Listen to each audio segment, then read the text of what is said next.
بسم اللہ الرحمن الرحیم۔ السلام علیکم ورحمۃ اللہ وبرکاتہ۔ حضرت محمد مصطفیٰ صلی اللہ علیہ وآلہ وسلم کی ولادت مبارک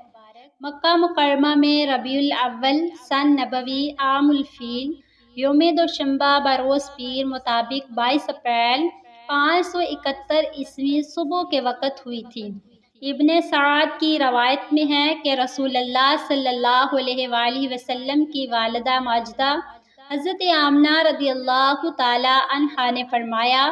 جب آپ صلی اللہ علیہ وآلہ وسلم کی ولادت ہوئی تو میرے جسم سے ایک ایسا نور نکلا جس سے ملک شام کے محل روشن ہو گئے۔ امام احمد نے حضرت ارباز بن ساریہ رضی اللہ تعالی عنہ سے بھی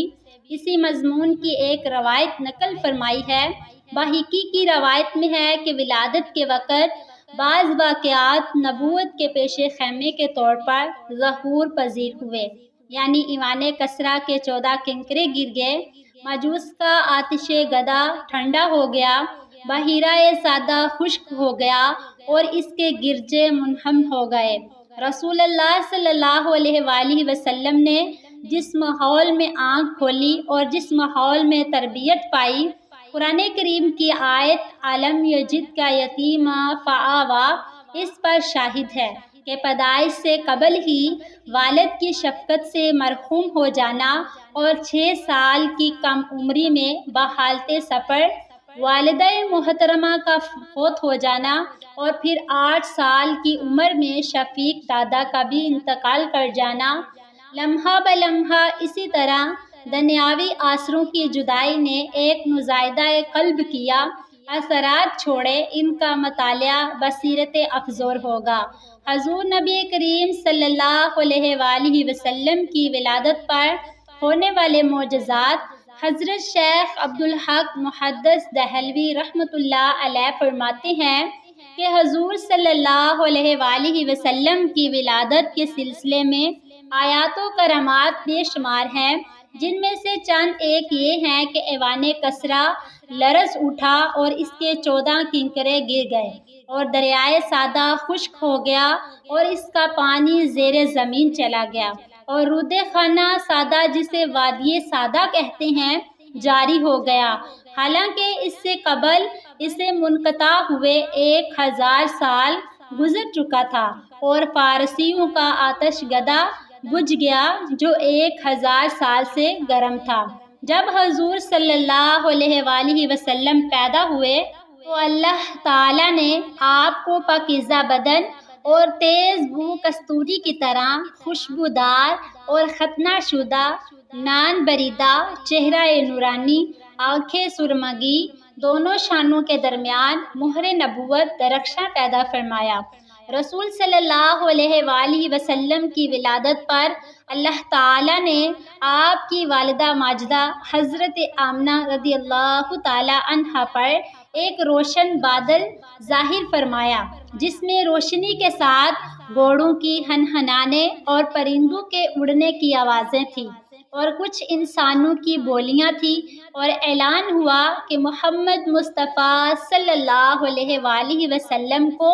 مشرق و مغرب اور سمندروں کی بھی سیر کراؤ تاکہ تمام کائنات کو ان کا نام اور حلیہ ان کی صفت معلوم ہو جائے، اور ان کو تمام جاندار مخلوق یعنی جن و انس، ملائکہ اور چرندوں پرندوں کے سامنے پیش کرو، اور تمام انبیاء کرام کے اخلاق حسنہ سے مزین کرو۔ اس کے بعد وہ بادل چھٹ گئے، ستارے قریب آ گئے، اور منادی نے اعلان کیا کہ واہ واہ کیا خوب، محمد مصطفیٰ صلی اللہ علیہ وآلہ وسلم کو تمام دنیا پر قبضہ دے دیا، اور کائنات عالم کی کوئی چیز باقی نہ رہی کہ جو ان کے قبضہ اقتدار و غلبہ اطاعت میں نہ ہو۔ پھر 3 شخص نظر آئے، ایک کے ہاتھ میں چاندی کا لوٹا اور دوسرے کے ہاتھ میں سبز زمرد کا طشت اور تیسرے کے ہاتھ میں ایک چمکدار انگوٹھی تھی۔ انگوٹھی کو 7 مرتبہ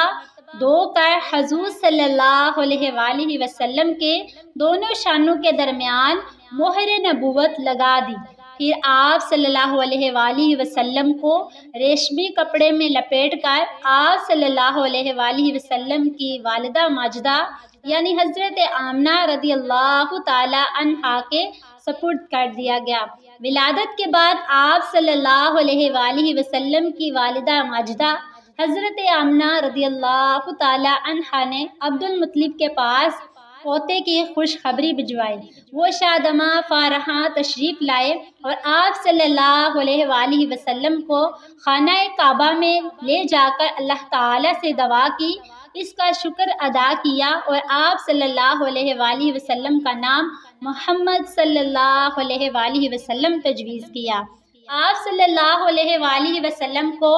آپ صلی اللہ علیہ وآلہ وسلم کی والدہ نے 3 دن دودھ پلایا۔ پھر چچا ابو لہب نے اپنی لونڈی ثویبہ کو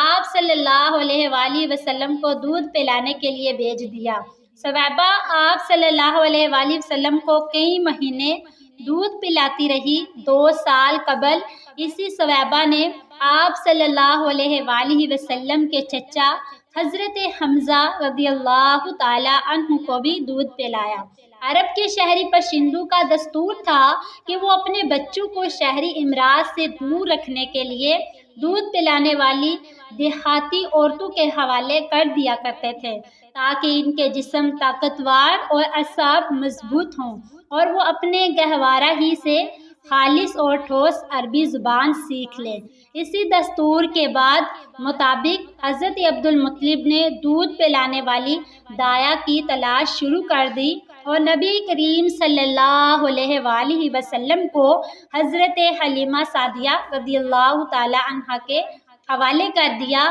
اور آپ کا کچھ عرصہ کا بچپن آپ کے ساتھ ہی گزرا۔ اسی طرح کی معلوماتی ویڈیو دیکھنے، سننے اور جاننے کے لیے آپ ہمارے چینل کرن اسلامک آفیشیل کو سبسکرائب کر لیں۔ جزاک اللہ۔